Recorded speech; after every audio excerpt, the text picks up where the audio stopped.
ಯಾವುದು ಅಸಾಧ್ಯವೋ ಅದನ್ನ ಸಾಧ್ಯವಾಗಿಸಲು ಹೊರಟಲಿ ಈ ಮಧ್ಯೆ ತಲೆಗೆ ಕೈ ಹೊತ್ತುಕೊಂಡು ಏನು ಮಾಡಲಿ ಏನು ಮಾಡಲಿ? ಬಹಳಷ್ಟು ಮಂದಿಯನ್ನು ನಂಬಿದೆ ನಾನು. ಇದು ಭೂಷಣ ಅಲ್ಲ ಕೌರವೇಶ. ಏನಾದ್ರೂ ಮಾಡ್ತಾರೆ ಎನ್ನುವ ಹಾಗೆ ಯಾರಿಂದ ಯಾವ ಪ್ರಯೋಜನ ಇಲ್ಲ. 12 ದಿನದ ಯುದ್ಧ ಮುಗಿಯಿತು. ಹೌದು ಗುರುಗಳೇ. ನಾಳೆ 13ನೆಯ ದಿನ. 12 ದಿನ ದುಡಿದಂತಹ ಸೈನಿಕರೆಲ್ಲ ಎಲ್ಲ ಅವರವರ ಬಿಡದಿಗಳಲ್ಲಿ ವಿಶ್ರಾಂತಿಯನ್ನು ಪಡೆಯುತ್ತಾ ಇದ್ದಾರೆ. ವಿಶ್ರಾಂತಿ ಇಲ್ಲ, ನಮಗೆ ಯೋಚನೆ ಒಂದೇ. ನಿನಗೆ ಮಾತ್ರ ನಿನಗೆ ನಿದ್ದೆ ಬರುವುದಿಲ್ಲ. ನಿದ್ದೆ ಹೇಗೆ ಬರ್ತದೆ ಗುರುಗಳೇ? ನಿನ್ನ ಯೋಚನೆ ಏನು ಮಾಡಲಿ ಏನು ಮಾಡಲಿ ಏನು ಮಾಡಲಿ ಏನು ಮಾಡಲಿ? ಒಂದು ಮಾತು ಉಂಟು. ಯಾವಾಗಲೂ ಮಿಂಚಿ ಹೋದಂತಹ ಕಾರ್ಯಕ್ಕೆ ಚಿಂತಿಸಿ ಉಪಯೋಗ ಇಲ್ಲ. ಹೌದಪ್ಪ. ನಾನು 12ನೇ ದಿನ ನಿನಗೆ ಭರವಸೆ ಕೊಟ್ಟಿದ್ದೆ. ನಾನು ಇಷ್ಟೆಲ್ಲ ಚಿಂತನೆ ಮಾಡಿದ್ದು ಯಾಕೆ ಗೊತ್ತುಂಟು? ಯಾಕೆ? ನಮ್ಮ ಅಜ್ಜ ಏನಾದ್ರೂ ಮಾಡ್ತಾರೆ ಬಹಳ ವಿಶ್ವಾಸ ಇದ್ದಿತ್ತು. ದಿನಕ್ಕೆ 10,000 ಮುಕುಟವರ್ಧನರ ತಲೆ ಕಡಿದು ಒಬ್ಬ ಪಾಂಡವ ತಲೆ ಕಡಿದು ಬೇಸರ ಇಲ್ಲ ನನಗೆ. ಅವರು ಕಡಿಯಲಿಲ್ಲ. ಶಿಖಂಡಿಯನ್ನೇ ಒಡ್ಡಿದ್ರು, ಹೊರಗಿದ್ರು. ಗುರುಗಳು ಬಿಡ್ಲಿಕ್ಕಿಲ್ಲ ಶಿಷ್ಯನನ್ನ. ಏನಾದ್ರೂ ಮಾಡ್ತಾರೆ ವಿಶ್ವಾಸ ಇದ್ದಿತ್ತು. ಆ ಭರವಸೆ ನಿನಗಿತ್ತು.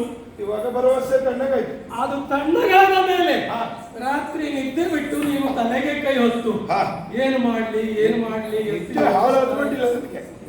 ನಿದ್ದೆ ಬೇಡ ನನಗೆ. ಪಾಂಡವರು ನಿರ್ನಾಮ ಆಗಬೇಕು. ಅದೇ ನಿನ್ನ ಜೀವನದ ಧ್ಯೇಯ. ಹೌದೌದು, ಅದನ್ನೇ ನಾನು ಹೇಳಿದ್ದು. ಈಗ ನೀನು ಹೀಗೆ ಯೋಚಿಸುತ್ತಿ, ಏನು ಮಾಡ್ಲಿ ಅಂತ ಯೋಚಿಸುವಾಗ ಮಿಂಚು ಹೋದಂತಹ ಕಾರ್ಯದ ಬಗ್ಗೆ ಯೋಚನೆ ಮಾಡದೆ ಮುಂದೆ ಏನು ಮಾಡಬೇಕು, ಏನು ಮಾಡಲಿ ಗುರುವರ್ಯ, ಇದನ್ನ ನೀನು ಯೋಚನೆ ಮಾಡಬೇಕಾಗ್ತದೆ. ನಾನು ಒಪ್ಪುತ್ತೇನೆ. ನಿನ್ನೆಯ ದಿನ ನಿನಗೆ ನಾನು ಭರವಸೆಯನ್ನು ಕೊಟ್ಟಿದ್ದೆ. ಧರ್ಮಪುತ್ರನಾದ ಧರ್ಮರಾಜನನ್ನು ಬಂಧಿಸಿ ತರ್ತೇನೆ. ಬಿಡಿಸ್ಕೊಂಡು ಹೋದ್ರಲ್ಲ, ನನ್ನ ಭರವಸೆ ನಾನು ಈಡೇರಿಸಿದ್ದೇನೆ. ಕೃಷ್ಣಾರ್ಜುನರು ಬಂದ್ರು, ಬಿಡಿಸ್ಕೊಂಡು ಹೋದ್ರು. ಬಿಡು, ಈಗ ನಿನಗೆ ಭರವಸೆಯನ್ನು ಕೊಡ್ತಾ ಇದ್ದೇನೆ. ಇನ್ನೊಂದು ಭರವಸೆಯ? ಏನದು ಭರವಸೆ? ಇವತ್ತಲ್ಲ, ನಾಳೆಯ ದಿನ ನಿನಗೆ ಅಪ್ರತಿಮವಾದಂತಹ ವಿಜಯೋತ್ಸವವನ್ನ ನಾನು ತಂದು ಕೊಡುತ್ತೇನೆ. 13ನೆಯ ದಿನಕ್ಕೆ ವಿಜಯವನ್ನು ತಂದು ಕೊಡ್ತೀರಿ. ಯಾವ ರೀತಿಯಾಗಿ? 13ನೆಯ ದಿನ ಪಾಂಡವರಿಗೊಂದು 13 ಮಾಡುವುದೇ ನಾನು. ಹೌದಾ? ಯಾವ ರೀತಿಯಾಗಿ? ಯಾಕೆ ನಮ್ಮಲ್ಲಿ ಅನೇಕ ವೀರಾದಿವೀರರೆಲ್ಲರೂ ಇದ್ದಾರೆ ನಮ್ಮ ಸೈನ್ಯದಲ್ಲಿ. ಅಯ್ಯೋ, ಅವ್ರ ಬಗ್ಗೆ ಏನ್ ಕೇಳ್ತೀರಿ ಗುರುವರ್ಯ? ಪಾಂಡವ ಸುದ್ದಿ ಹೇಳಿದ್ರೆ ಸಾಕು, ಅರಸ ಬಿಡು ಚಿಂತೆಗಳನ್ನು, ಪಾಂಡವರ ದೂರಕ್ಕೆ ತಾನಿಹನೆಂದನು. ಒಮ್ಮೊಮ್ಮೆ ಬಂದ್ಕೊಂಡು ಹಾರಾಟ ಮಾಡಬೇಕು. ಹೋರಾಟವೇ. ಆ ಹಾರಾಟದ ಹೋರಾಟವನ್ನೇ ನೀನು ನಂಬಿ ಈಗ ತಲೆ ಬಿಸಿ ಮಾಡಿಕೊಂಡು ಕುಳಿತಿದ್ದೀಯ. ಅದಕ್ಕಾಗಿ ನನ್ನ ಇವತ್ತಿನ ಭರವಸೆ ಅದು ಹುಸಿಯಾಗುವುದಕ್ಕೆ ಸಾಧ್ಯ ಇಲ್ಲ. ಹಾಗಾಗಿ ಯಾಕೆ? ನಾನು ನಾಳೆ ಮಾಡುವಂತಹ ಕಾರ್ಯ ಏನ್ ಮಾಡ್ತೀರಿ? ಅದರಲ್ಲಿ ಕೃಷ್ಣ ಮತ್ತೆ ಅರ್ಜುನ. ಆ ಅರ್ಜುನ ಎದುರು ಬರ್ತಾನೆ ಅಂದ್ರೆ ನನಗೆ ಸ್ವಲ್ಪ ಹಿನ್ನಡೆ. ಹೌದಾ? ಹೌದು. ಅರ್ಜುನನೊಬ್ಬ ತಪ್ಪಿದರೆ ಅರ್ಜುನ ಅಲ್ಲಿ ಸುಳಿಯಬಾರದು. ನೀವು ಮಾಡುವ ಕಾರ್ಯ, ನಾನು ಮಾಡುವ ಕಾರ್ಯದಲ್ಲಿ ಅರ್ಜುನ ಸುಳಿಯಬಾರದು. ಹೋರಾಟಗಳಲ್ಲಿ ಭಾರತ ತಪ್ಪವೇ? ಹೌದು. ಭಾರತ ತಪ್ಪಿದ್ದ ಹೋಗುವಂತಾದ್ರೆ, ಕೃಷ್ಣ ತಪ್ಪಿದ್ದ ಹೋಗುವಂತಾದ್ರೆ ಜಯ ನಮ್ಮದ್ದೇ. ನಮ್ಮ ಪಾಲಿಗೆ ಜಯ ತಂದು ಕೊಡ್ತೀರಿ. ಹಾಗಾಗಿ ನೀನೊಂದು ಸಣ್ಣ ಕೆಲಸ ಮಾಡಬೇಕು. ಏನು? ಅದು ಬೇರೆ ಎಂತಹದ್ದು ಅಲ್ಲ, ತಪ್ಪಿಸುವ ಕೆಲಸ. ತಪ್ಪಿಸುವ ಕೆಲಸ ನೀನು ಬಹಳ ಸಲ ಮಾಡಿದ್ದಿ. ತಪ್ಪಿಸುವ ಕೆಲಸ ಮಾಡೋದು ನಿನಗೆ ದೊಡ್ಡದಲ್ಲ, ನಾನು ನೋಡುತ್ತಲೇ ಇದ್ದೇನೆ. ಹಾಗಾಗಿ ಅರ್ಜುನ ನಾನು ಮಾಡುವಂತಹ ಆ ಕಾರ್ಯದಲ್ಲಿ ಅವನ ಸುಳಿವು ಅಲ್ಲಿ ಇರದ ಹಾಗೆ ನೀನು ನೋಡಿಕೊಳ್ಬೇಕು. ಹೌದಾ? ಹೌದು. ಹಾಗಾದ್ರೆ ನಾನು ಅವ ಇರದ ಹಾಗೆ ಮಾಡ್ಬೇಕು ಅಂತಾದ್ರೆ ನೀವೇನ್ ಮಾಡ್ತೀರಿ? ನಾನು ಮಾಡುವಂತಹ ಕಾರ್ಯವು ಏನು? ಕೇಳು. ನಾಳೆ ನಾನು ಚಕ್ರವ್ಯೂಹವನ್ನು ರಚನೆ ಮಾಡುತ್ತೇನೆ. ಕೇಳಿದ್ಯಾ ಚಕ್ರವ್ಯೂಹ? ಚಕ್ರವ್ಯೂಹ ಎಲ್ಲ ಕೇಳಿದಾಗುಂಟು. ಚಕ್ರವ್ಯೂಹ, ಪದ್ಮವ್ಯೂಹ ನೀವೇ ಆಡಿದ ಮಾತು ಎಂದೊಂದು ಸಂದರ್ಭ. ನಾನು ಆಡಿದ್ದಲ್ಲ, ನಿನಗೆ ಪಾಠ ಮಾಡಿದ್ದೇನೆ. ಹೌದೌದು. ನೀನು ಹೇಗೆ ಕೇಳಿದರೆ ಪಾಠ ಮಾಡುವಾಗ ಅರ್ಥ ಮಾಡಿ ಮಾಡಿಕೊಳ್ತಿ ಹಾ ಮಾಣವಿನ ಕೇಳಿದಾಗ ನಿನಗೆ ನೆನಪಿರುವುದಿಲ್ಲ. ನನ್ನ ನೆನಪು ಒಂದೇ, ಹಾ ಅವ್ರನ್ನ ಎಷ್ಟೊತ್ತಿಗೆ ತೆಗೆಯುವುದಂತ. ಅಲ್ಲ, ಅವರನ್ನು ತೆಗೆಯಬೇಕಾದ್ರೆ ಈ ಸಾಧನೆಗಳೆಲ್ಲ ಬೇಕಾಗ್ತವೆ. ಹಾಗಾಗಿ ನೀವು ನಮ್ಮ ಪಕ್ಷದಲ್ಲಿ ಒಳ್ಳೆಯದಾಯ್ತು. ಹಾ.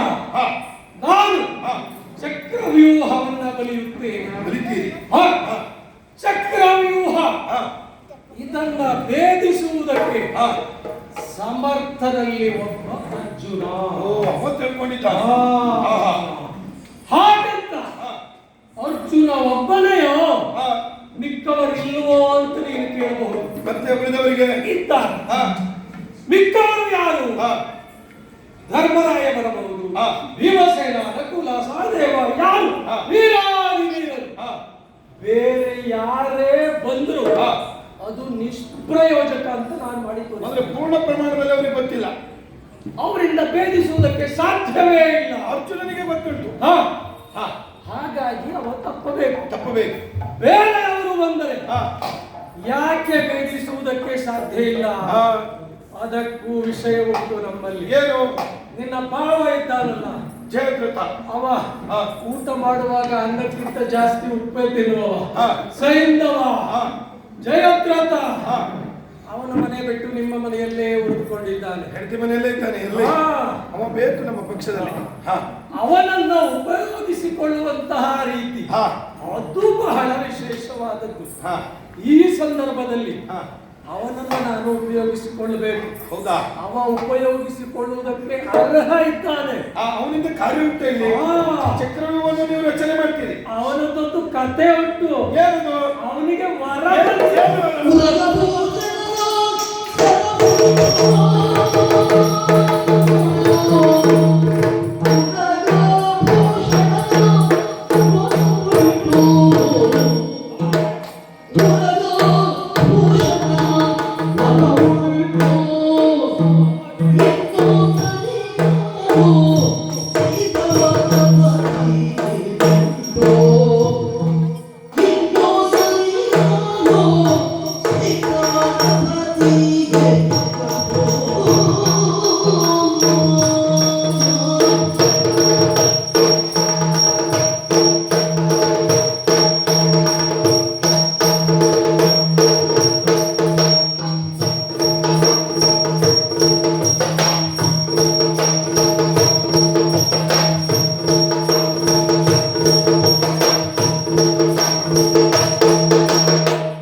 ಅದು ಒಂದು ಕಥೆ ಉಂಟು. ಕಥೆ ಆದ್ರೆ ನಿಮ್ಮಲ್ಲಿ ಪ್ರಚಾರದಲ್ಲಿಲ್ಲ. ಪ್ರಚಾರದಲ್ಲಿಲ್ಲ. ಯಾಕೆ? ದೊಡ್ಡವರು ಮಾಡಿದ ಸಣ್ಣ ಕೆಲಸ ಯಾರು ಪ್ರಚಾರ ಮಾಡುವುದಿಲ್ಲ. ಹೌದು. ಯಾಕೆ? ಅವರಿಗೆ ಕೆಟ್ಟ ಹೆಸರು ಬರ್ತದೆ. ಆ ಕಾರಣದಿಂದ ಅವನೊಬ್ಬ ಏನು ಮಾಡಿದ್ದಾನೆ, ಪಾಂಡವರು ವನವಾಸದಲ್ಲಿದ್ದಾಗ ಅಲ್ಲಿ ಹೋಗಿ ದ್ರೌಪದಿಯನ್ನ ಕೆಣಕಿದ. ಹೇಗೆ? ದ್ರೌಪದಿಯನ್ನು ನೋಡಿ ಹಾಗೆ ನಿನಗೆ ನಗು ಬರ್ತದೆ. ಹೌದೌದು. ಈ ಕೆಣಕಿದವರು, ಕೊಂದವರು, ಮೋಸ ಮಾಡಿದವರು ಇದನ್ನೆಲ್ಲ ಹೇಳಿದ್ರೆ ನಗುವೇ ಬರುವುದು. ಒಂದು ಜಾತಿ ಬೇರೆ ಅವನಿಗೆ ಏನಾದ್ರು ಮಾಡ್ತೇನೆ ಅಂತ ನಿಮ್ಮ ಸಹವಾಸ ಮಾಡಿದವನಲ್ವಾ? ಆ ಧೈರ್ಯ ಭಾವ ಬಿಟ್ಟಾನ. ಭಾವ ಭಾವ ಸರಿ ಹೋಯ್ತು ಬಿಡು. ಆದರೆ ಅಷ್ಟು ಮಾತ್ರ ಅಲ್ಲ, ಸೆರೆ ಸಿಕ್ಕ ದ್ರೌಪದಿಯನ್ನ ಎತ್ಕೊಂಡು ಬಂದ. ಆಗ ಭೀಮಾರ್ಜುನರು ಏನು ಮಾಡಿದ್ರು? ತಲೆಯೆಲ್ಲ ಬೋಳಿಸಿದ್ರಂತೆ. ನಾನೇ ಬೋಳಿಸ್ಬಿಟ್ಟು ನೋಡು, ಇವತ್ತಿನವರೆಗೂ ನೀನು ಇದನ್ನ ಸಾರ್ವಜನಿಕವಾಗಿ ಹೇಳಿಲ್ಲ. ಹೇಳುದಿಲ್ಲ, ನಮ್ಮ ಭಾವನ ವಿಚಾರ ಹೇಳಿದ್ದಾಗ್ತದ. ನಿನ್ನ ಮರ್ಯಾದೆ ಹೋಗ್ತದೆ. ತಪ್ಪ ಆಯ್ತಪ್ಪ. ಅಷ್ಟಕ್ಕೆ ಅವ ಬಿಟ್ನ. ಏನೋ ಒಂದು ತಪ್ಪು ಒಬ್ಬನಿಂದ ಒಂದು ಸಾರಿ ಆದದ್ದಾದ್ರೆ ಕ್ಷಮಿಸಬಹುದು. ತಪ್ಪುಗಳ ಸರಮಾಲೆಯೇ ನಡೆದಿದೆ, ಬಿಡು. ಪಾಂಡವರ ಕುರಿತಾಗಿ ನಾನು ಎಷ್ಟು ಬೇಕಾದ್ರೂ ಮಾಡ್ತೇನೆ. ಅದು ಈಗ ವಿಚಾರ ವಿಮರ್ಶೆಗೆ ಅಲ್ಲವೇ. ಆವಾಗ ಅವನು ಖಿನ್ನಮಾನಸನಾದ, ಬೇಸರಗೊಂಡ. ನಿಮ್ಮ ಮನೆಗೂ ಬರಲಿಲ್ಲ, ಅವನ ಮನೆಗೂ ಹೋಗ್ಲಿಲ್ಲ. ನನಗೂ ತಲೆಬಿಸಿ. ನೀನು ಹುಡುಕಾಡಿ ಬರ್ಲಿಲ್ವಲ್ಲ ಅಂತ ಅವ ಹೋದಲ್ಲಿಗೆ ಘೋರನದಿಯನ್ನ ಪ್ರವೇಶ ಮಾಡಿದ. ಪರಮೇಶ್ವರನ ಕುರಿತು ತಪಸ್ಸು ಮಾಡಿದ. ಪರಮೇಶ್ವರ ಬಲಿದು ನಿಂತ. ನಿನಗೆ ಗೊತ್ತಲ್ಲ, ಪರಮೇಶ್ವರನನ್ನ ಯಾರೇ ಭಕ್ತಿಯಿಂದ ಭಜಿಸಿದರೋ ಏನು ಬರಬೇಕು ಕೊಡುತ್ತೇನೆ ಕೇಳುವುದು ಪರಮೇಶ್ವರನ ಕೆಲಸ.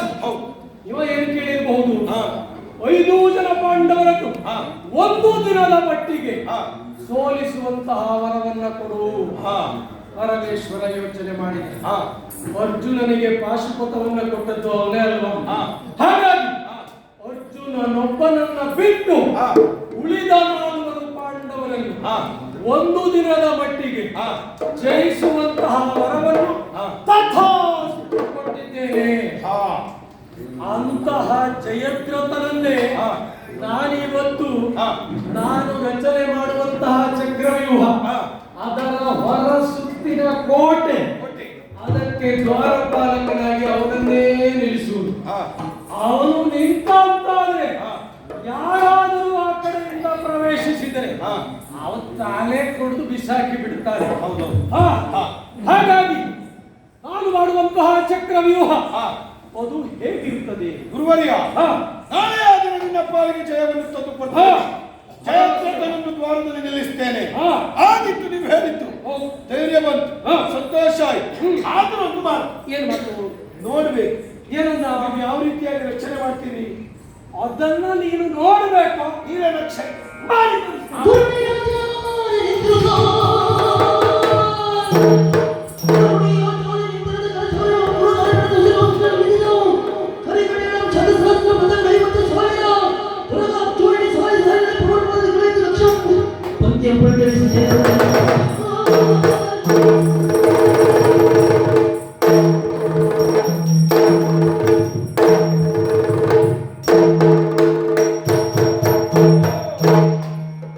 ರಕ್ಷಣೆ ಮಾಡಿದ್ರ ನೋಡಿದೀರಾ?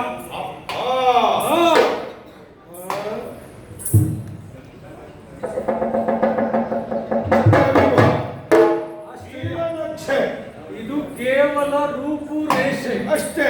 ಇನ್ನು ಇದಕ್ಕೆ ಬೇಕಾದಂತಹ ಅತಿರಥ ಮಹಾರಥರು, ಆನೆ, ಕುದುರೆ, ಕಾಲಾಳುಗಳು, ಇದನ್ನೆಲ್ಲ ಎಷ್ಟೆಷ್ಟು ಎಲ್ಲೆಲ್ಲಿ ನಾನು ವ್ಯವಸ್ಥೆ ಮಾಡಬೇಕು ಅದನ್ನೆಲ್ಲ ನಾನು ಮಾಡುವವ ಇದ್ದೇನೆ. ಅದಕ್ಕಿಂತ ಮೊದಲು ಇದರ ವಿಧಿ ವಿಧಾನಗಳ ಬಗ್ಗೆ ಇಲ್ಲಿ ಸ್ವಲ್ಪ ತಿಳುವಳಿಕೆ ಬೇಡವಾ? ಹೌದು. ಏನಿದು 7 ಸುತ್ತಿನ ಕೋಟೆ? 7 ಸುತ್ತಿನ ಕೋಟೆ. ಇದರ ವಿಶೇಷತೆ ಏನು? ಒಂದು ಸುತ್ತು ಸವ್ಯವಾಗಿ ತಿರುಗಿದರೆ ಇನ್ನೊಂದು ಸುತ್ತು ಅಪಸವ್ಯವಾಗಿ ತಿರುಗುತ್ತದೆ. ಹಾಗಾಗಿ ಸವ್ಯವಾಗಿ ತಿರುಗುವ ದಿಕ್ಕಿನಲ್ಲಿ ಒಬ್ಬ ಸೈನಿಕ ಹೋದ ಅಂತಾದ್ರೆ ಅಪಸವ್ಯದಲ್ಲಿ ಬರುವಂತಹ ವ್ಯಕ್ತಿ ಅವನ ತಲೆ ಕಡಿದು ಚುಚ್ಚಾಡ್ತಾನೆ. ಒಟ್ಟು 7 ಸುತ್ತುಗಳಲ್ಲಿ 4 ಸುತ್ತುಗಳು ಸವ್ಯವಾಗಿಯೂ 3 ಸುತ್ತುಗಳು ಅಪಸವ್ಯವಾಗಿಯೂ ತಿರುಗುತ್ತದೆ. ನೀನು ಕೇಳಬಹುದು ನಾನು ಎಲ್ಲಿರುವುದು ಅಂತ. ಹೌದು ಗುರುವರ್ಯ, ಇವಾಗ ನಾನು ನೀವು ನನ್ನ ಭಾವದ್ವಾರದಲ್ಲಿ ಆಗಿ. ಹೌದು, ನಾನಲ್ಲಿ ನಾನು ರಚಿಸುವಂತಹ ಚಕ್ರವ್ಯೂಹದ ಮಧ್ಯ ಭಾಗದಲ್ಲಿ ಶ್ವೇತ ಚಕ್ರದ ಅಡಿಯಲ್ಲಿ ನೀನಿರುವುದು. ಸುತ್ತುವರಿದು ಸವ್ಯ ಅಪಸವ್ಯವಾಗಿ ತಿರುಗುವಂತಹ ಸೈನಿಕರ ದಂಡ ಇದ್ದೇ ಇರುತ್ತದೆ. ಆಮೇಲೆ ಚಕ್ರವ್ಯೂಹದ ಭೇದನ ಹೇಗೆ ಇದನ್ನು ನೀನು ತಿಳಿದುಕೊಳ್ಳಲೇಬೇಕು. ಚಕ್ರವ್ಯೂಹದ ಮಧ್ಯದಲ್ಲಿ ಕುಳಿತಿರುವಂತಹ ನಿನ್ನನ್ನು ಯಾರೇ ಒಬ್ಬ ವೀರ ಹೋಗಿ ನಿನ್ನನ್ನ ಹಿಡಿದುಕೊಂಡು ಅದೇ ಚಕ್ರವ್ಯೂಹವನ್ನ ಭೇದಿಸಿ ಹೊರಗೆ ತಂದಲ್ಲಿಗೆ ಅವನು ಗೆದ್ದ ಅಂತ ಅರ್ಥ. ಓ ಕೇವಲ ನಿನ್ನನ್ನು ಹಿಡಿದುಕೊಂಡಲ್ಲಿಗೆ ಹಾ. ಗೆದ್ದ ಅಂತ ಆಗುವುದಿಲ್ಲ. ಹೊರಗಡೆ ತೆಗೆದುಕೊಂಡು ಬರ್ಬೇಕು. ಜೀವ ಸಹಿತ ಹಾ. ಹಾಗಾಗಿ ಅಲ್ಲ, ಹಾ. ಅವ ಗೆದ್ದವ ಹಾ. ಎನ್ನುವುದಾಗಿ ಅರ್ಥ. ಹಾ. ಹಾಗಾಗಿ ಈ ಚಕ್ರವ್ಯೂಹವನ್ನು ಬೇಯಿಸುವುದಕ್ಕೆ ಸಮರ್ಥರು ಹಾ. ಯಾರು? ತನ್ನ ಚಾಕಚಕ್ಯತೆಯಿಂದ ಹ್ಮ್. ಮಂಡಲಾಕಾರವಾಗಿ ಹಾ. ಬಾಣವನ್ನು ಪ್ರಯೋಗಿಸುವಂತಹ ಹಾ. ಚಾಕಚಕ್ಯತೆ ಹಾ. ಯಾರಲ್ಲಿದೆಯೋ ಹ್ಮ್. ಅವರಿಗೆ ಮಾತ್ರ ಇದು ಸಾಧ್ಯ. ಹಾ. ಹೇಗೆ ಸಿಂಹದ ಗುಹೆಯೊಂದಕ್ಕೆ ಹೋಗಿ ಹಾ. ಆ ಸಿಂಹದ ಮೀಸೆಯನ್ನ ಚಿವುಟಿ ಹಾ. ಎಳೆದಂತಹ ವ್ಯಕ್ತಿಯ ಹಾ. ಪರಿಸ್ಥಿತಿ ಹೇಗಿರುತ್ತದೋ ಹಾ. ಅದೇ ರೀತಿ ಚಕ್ರವ್ಯೂಹವನ್ನು ಪ್ರವೇಶಿಸಿದವನ ಪರಿಸ್ಥಿತಿ ಹಾ. ಅದು ಅಷ್ಟು ಸುಲಭ ಅಲ್ಲ. ಹಾ. ಹಾಗಾಗಿ ಹ್ಮ್. ನಾಳೆ ನಿನಗೆ ಹಾ. ಆ ಧರ್ಮಜನನ್ನ ಕಟ್ಟಿ ಹಾ. ಜಯವನ್ನ ನಾನು ತಂದುಕೊಡುತ್ತೇನೆ ಎನ್ನುವಂತ ಭರವಸೆ ಹಾ. ನನ್ನಿಂದ ನಿನಗೆ ನೀಡಲ್ಪಟ್ಟಿದೆ. ಬಹಳ ಸಂತೋಷವಾಯಿತು ಗುರುವರ್ಯ. ನಾಳೆಯ ದಿನ ಹಾ. ಜಯ ನನ್ನ ಪಾಲಿಗೆ ನೀವು ತರ್ತೀರಿ. ಹಾ. ಹಾಗಾದ್ರೆ ಯುದ್ಧ ಕ್ಷೇತ್ರಕ್ಕೆ ಪಾರ್ಥ ತಪ್ಪಬೇಕು. ಹಾ. ಪಾರ್ಥನ ಜೊತೆಯಲ್ಲಿದ್ದಂತಹ ಕೃಷ್ಣನು ತಪ್ಪಬೇಕು ಹಾ. ಅಂತ ಈಗಾಗಲೇ ಒಂದು ಯೋಚನೆ ಮಾಡಿದ್ದೇನೆ. ಏನು? ನನಗೆ ಆತ್ಮೀಯರಿಲ್ಲ ಅಂತಲ್ಲ, ಹಾ. ಇದ್ದಾರೆ. ಹಾ. ತ್ರಿಗರ್ತದಲ್ಲಿ ಹಾ. ಸಂಶಪ್ತಕರು, ಓ. ಅವರನ್ನು ಯುದ್ಧಕ್ಕೆ ಆಹ್ವಾನಿಸ್ತೇನೆ. ಹಾ. ಹಾ. ಅವರು ಹಿಂದೆನ್ನೇ ಗೆಳೆತನದ ಗೆಳೆಯರಲ್ಲ, ಹಾ. ಹಿಂದೆ ನನ್ನ ಗೆಳೆಯರು. ಹಾ. ಇನ್ನೊಂದು ಸಂದರ್ಭ ಗೋಗ್ರಹಣದ ಕಾಲದಲ್ಲಿ ಬಂದವರಿದ್ದಾರೆ. ಹಾ. ಆ ಸಂದರ್ಭ ಭೀಮಾರ್ಜುನರಿಂದ ಹ್ಮ್. ಪೆಟ್ಟು ತಿಂದು ಹೋದವು. ಹಾಗೆ ಉಂಟು. ಹಾ. ಅದು ಒಂದೇ ಹಾಗೆ ಅಲ್ಲ, ಹಾ. ಅರ್ಜುನನನ್ನು ಕೊಲ್ಲುವುದಕ್ಕೂ ಹ್ಮ್. ಇನ್ನೊಂದು ಇಲ್ಲ, ಅರ್ಜುನನ ಮೇಲೆ ಹಾ. ದಾಳಿ ಮಾಡುವುದಕ್ಕೂ ಹ್ಮ್. ಇನ್ನೊಂದು ಪೂರ್ವದ್ವೇಷ ಉಂಟು. ಹಾ. ನಿವಾತ ಕವಚರನ್ನು ಕೊಂದವ ಹಾ. ಪಾರ್ಥ, ಪಾರ್ಥ. ಅವನ ಮಕ್ಕಳು ಹಾ. ತ್ರಿಗರ್ತದಲ್ಲಿದ್ದಾರೆ, ಹ್ಮ್. ಸಮರ್ಥರಾಗಿ ಬೆಳೆಯುತ್ತಾ ಇದ್ದಾರೆ. ಹಾ. ಹಾಗಾಗಿ ಆ ಸಂಶಪ್ತಕರನ್ನು ಹ್ಮ್. ಅರ್ಜುನನ ಜೊತೆಯಲ್ಲಿ ಹೋರಾಟಕ್ಕಾಗಿ ಕಳಿಸುತ್ತೇನೆ. ಹ್ಮ್. ಆಮೇಲೆ ಧರ್ಮರಾಯನ ಬಳಿಗೆ ಹಾ. ದೂತರನ್ನು ಕಳುಹಿಸಬೇಕು. ಚಕ್ರವ್ಯೂಹ ರಚನೆ ನೀವು ಮಾಡ್ತೀರಿ. ನಾಳೆಯ ದಿನ ಜಯ ನಮ್ಮ ಪಾಲಿಗೆ. ಸರಿ. ನೀವೇನು ತಲೆ ಬಿಸಿ ಮಾಡುವುದು ಬೇಡ. ಹಾ. ಇದನ್ನೆಲ್ಲ ಸ್ವಲ್ಪ ತೆಗೆದು ಹಾ. ಸ್ವಲ್ಪ ಹೊತ್ತು ನಿದ್ದೈಸು. ಇವತ್ತು ಬೆಳಗಿನ ಜಾವದಲ್ಲಿ ಸ್ವಲ್ಪ ನಿದ್ದೆ ಮಾಡಿ. ಇವತ್ತಾದ್ರೂ ನಿನಗೆ ನಿದ್ದೆ ಬರಬೇಕು. ನನ್ನ ಭರವಸೆ. ನಿದ್ದೆ ಬಿಟ್ಟು ನಾನು ಇದನ್ನೆಲ್ಲ ಕಳಿಸಿಡು. ನೀವು ನಿದ್ದೆ ಬಿಟ್ರೆ ಹಾ. ಏನೇನೋ ಮಾತಾಡ್ತಿ, ಬಹಳ ತಲೆ ಬಿಸಿ ಮಾಡ್ಕೊಳ್ಳಿ. ಏನು ತಲೆ ಬಿಸಿ ಅಂದ್ರೆ ಏನೆಲ್ಲ ಬರ್ತದೆ ಬಾಯಲ್ಲಿ. ಯಾಕಂದ್ರೆ ಏನಿಲ್ಲ. ನಿದ್ದೆ ಕೆಟ್ಟರೆ ಹಾ. ಬುದ್ಧಿ ಕೆಡುತ್ತದೆ. ಬುದ್ಧಿ ಕೆಟ್ಟರೆ ಬುದ್ಧಿ ಕೆಟ್ಟರೆ ಕೆಲಸವೇ ಕೆಟ್ಟು ಹೋಗ್ತದೆ. ಹೆಚ್ಚಿನಾಗಿ ತಿನ್ಬೇಕಾಗ್ತದೆ. ಹಾಗಾಗಿ